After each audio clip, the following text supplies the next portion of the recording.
This is problem 859. It's on page 443. Excuse me, it's on page 442. Consider a 1.2 meter high by 2 meter wide double pane window consisting of two 3 millimeter thick layers of glass. Thermal conductivity is given there. Separated by a 12 millimeter wide stagnant airspace with another thermal conductivity. Determine the steady rate of heat transfer through this double pane window and the temperature of its inner surface for a day during which the room is maintained at 24 degrees Celsius, while the temperature of the outdoors is -5 degrees Celsius. Take the convection heat transfer coefficient on the inner and outer surfaces of the window to be as given there, H1 and H2, and disregard any heat transferred by radiation. Well, let's make a sketch of the system. I'll sketch it in cross-section. Here's one of the panes of glass, but there's another pane of glass. And these panes of glass are separated by 12 millimeters. That's the spacing between them. But then the panes of glass themselves are, let's see, how shall I do this? Let me move my 12 millimeter dimension down. The spacing of the glass, or the thickness of the glass themselves, are 3 millimeters. Okay, so there's the setup. Now there's an outdoor temperature of -5 degrees Celsius and an indoor temperature of 24 degrees Celsius. So obviously we're going to lose heat through the glass to the outdoors. So let's see, the convective heat transfer coefficient outside, H2, is 25 watts per square meter per degree Celsius, and the convective heat transfer coefficient indoors is 10 watts per square meter per degree Celsius. So the surface of the glass on the inside will have a different temperature than the room, because there is resistance from the room air to the inner surface of that glass. And so if we were to create a resistance diagram for this, up to this point there would be convective resistance in the air.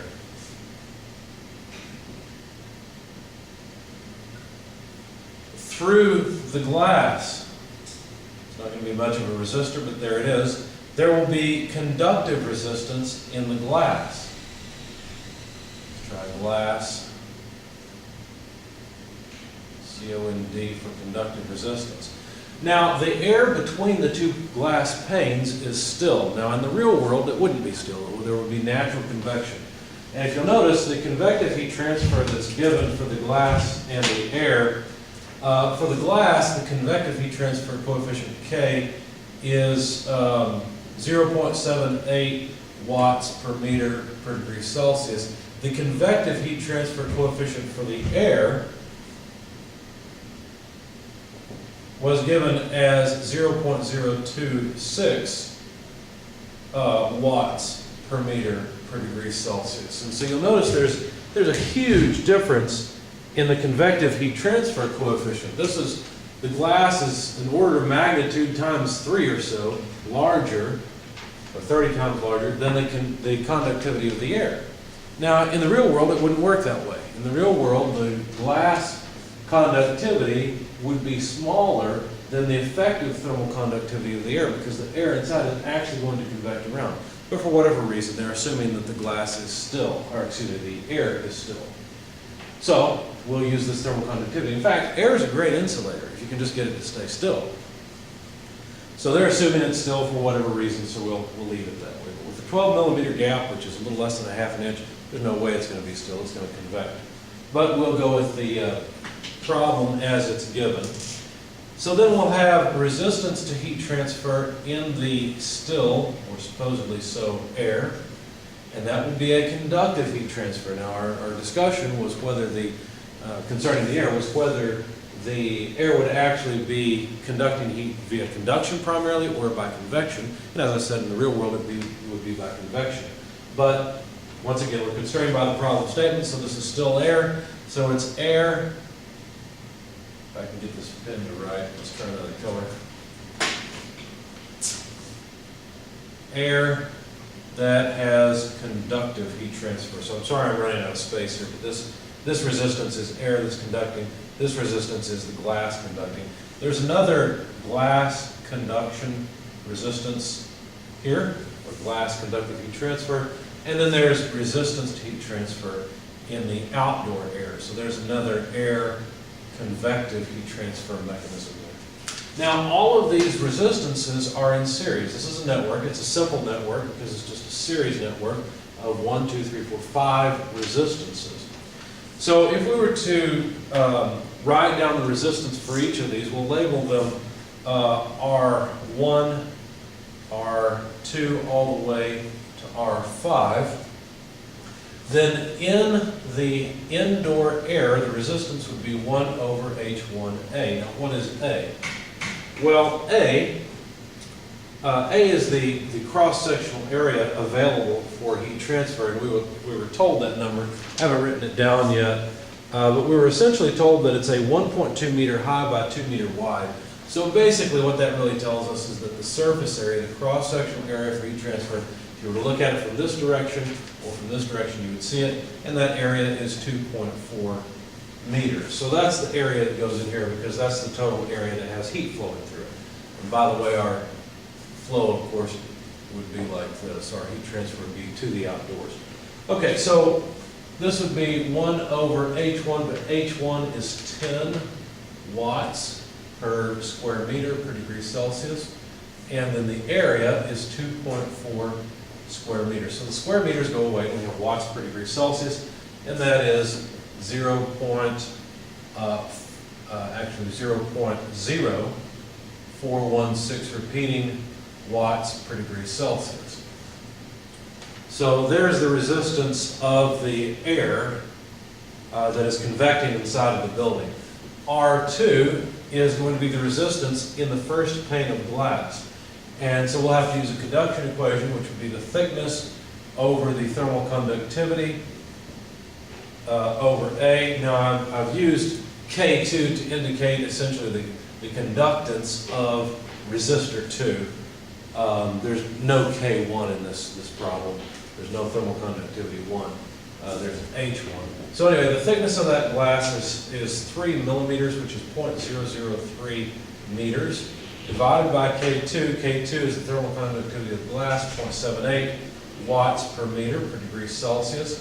And then the area A is 2.4 square meters. So if you notice, the meters in the denominator of the denominator would combine with the meters in the numerator and cancel the square meters in the denominator. So we'll get watts per Celsius. Again, let me move this a bit, times 2.4 square meters, which went away, so that I can write down that this is, well, I'll put it on the next line because I'm out of space. This is approximately 1.6026 times 10 to the negative third.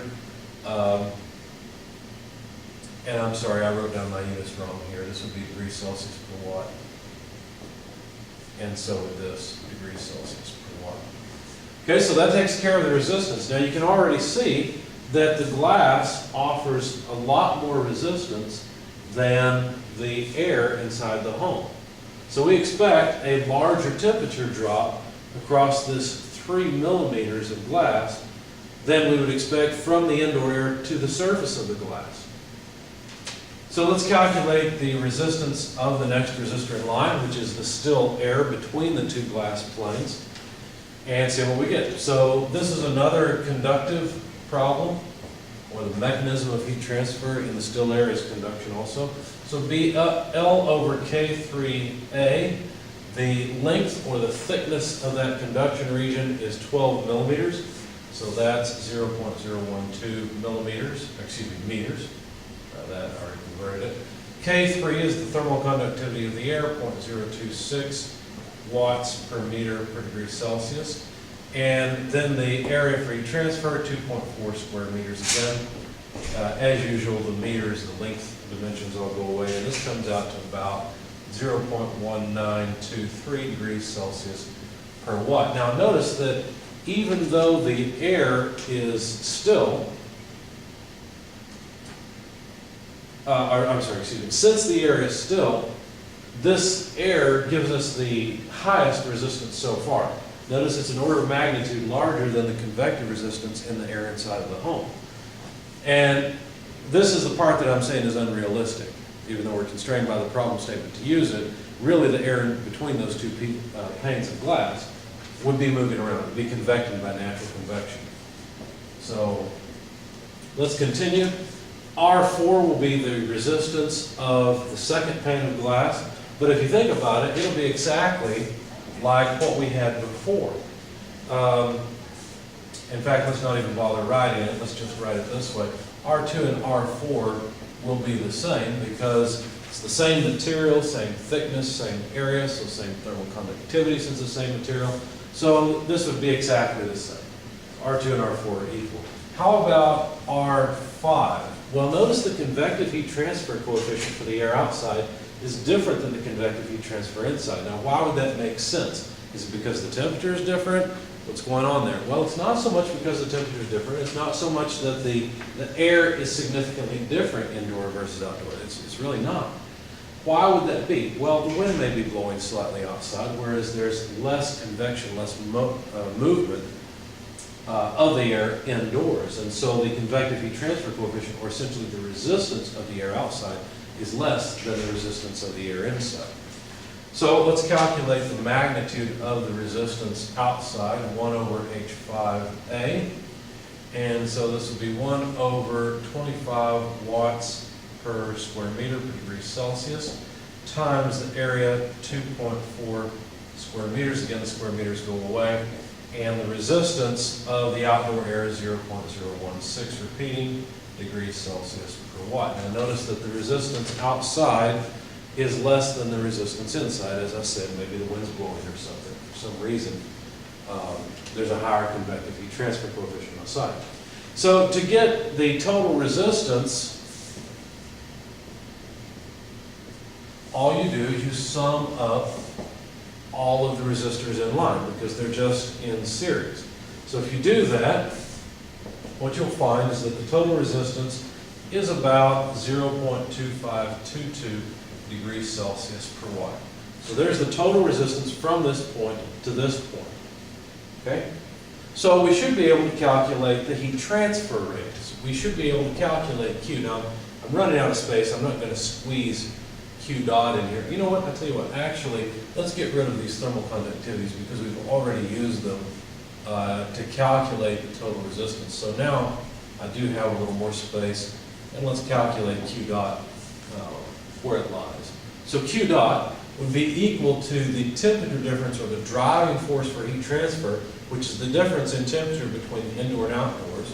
So temperature inside less temperature outside, divided by the total resistance. Now we've got the total resistance down at the bottom of the board. So let me erase some of these resistances at the top, and I'll refer back to them because we still have to calculate the temperature of the surface. But I've got it in my notes. You've got it hopefully on the video. You can rewind and see it if you wish.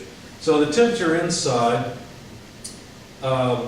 is 24 degrees Celsius. The temperature outside is -5, and of course this difference is degrees Celsius, divided by the total resistance of 0.2522 degrees Celsius per watt. Notice the degrees Celsius go away.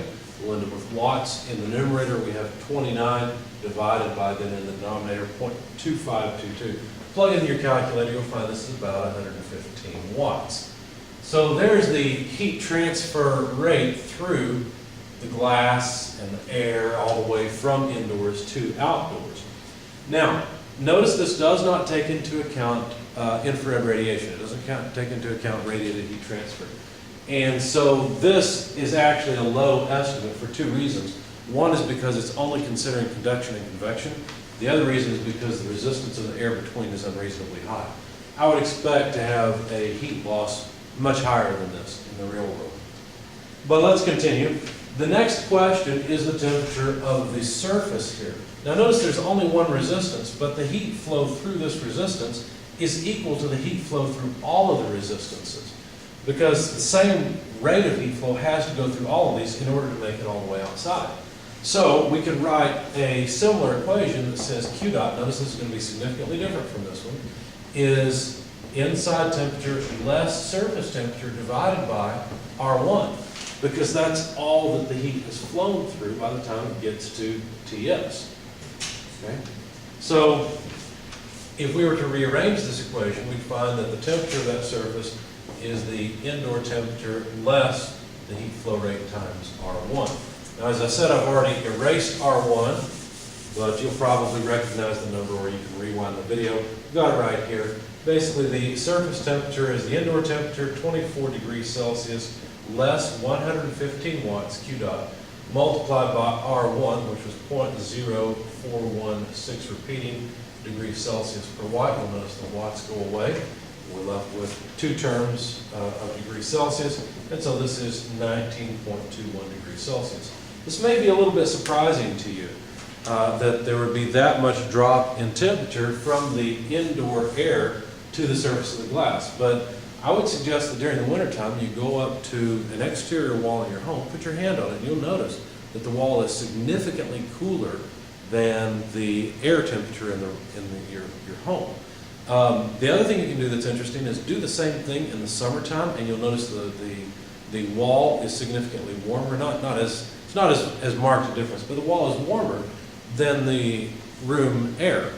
Now, what that means is that during the summer, there's more infrared radiation coming at you from the surfaces of your home than in the winter. In the wintertime, there's heat flow in the opposite direction. So that's why during the wintertime, it feels better to have the temperature in your home above, say, 74, 75, whereas in the summertime, it feels better to have the temperature of the air in your home below 72 to 70, somewhere in that range. You might say, well, what's the difference? I mean, you should want the same temperature year-round. Well, actually, you're sensitive to the rate of heat transfer.